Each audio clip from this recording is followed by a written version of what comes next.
বিনোদন জগতের ছোট পর্দার জনপ্রিয় অভিনেতা জিয়াউল ফারুক অপূর্ব প্রায় ৭ মাস পর যুক্তরাষ্ট্র থেকে দেশে ফিরেছেন।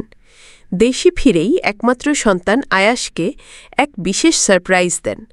তারই একটি ভিডিও সামাজিক মাধ্যম ফেসবুকে শেয়ার করেন অপূর্ব, যা ঘিরে পরবর্তী সময়ে নেটিজেনদের মাঝে সৃষ্টি হয় নানা নেতিবাচক আলোচনা সমালোচনা। সামাজিক মাধ্যমে অপূর্বর পোস্ট করা ভিডিওতে দেখা যায় গভীর ঘুমে থাকা আয়াশকে চমকে দিতে কাছে যান বাবা অপূর্ব। আয়াশের ঘুম ভাঙতেই বাবাকে দেখে সঙ্গে সঙ্গে জড়িয়ে ধরে আয়াশ, কান্না করে দেয়।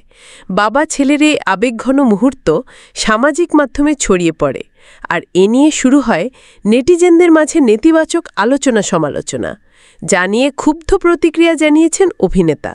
তারই পরিপ্রেক্ষিতে এক ফেসবুক পোস্টে অপূর্ব লিখেছেন, কিছু মানুষের সত্য মিথ্যার বোধ নেই, ন্যূনতম সম্মানবোধ না। কিছু মানুষের গসিপ আর মিথ্যার কারখানা সমাজকে বিষাক্ত করে তুলেছে। আর কিছু গড়পড়াতা মানুষ যারা যাচাই না করেই শেয়ার করেন, রিয়্যাক্ট দেন এবং ভুল বিচার করে থাকেন।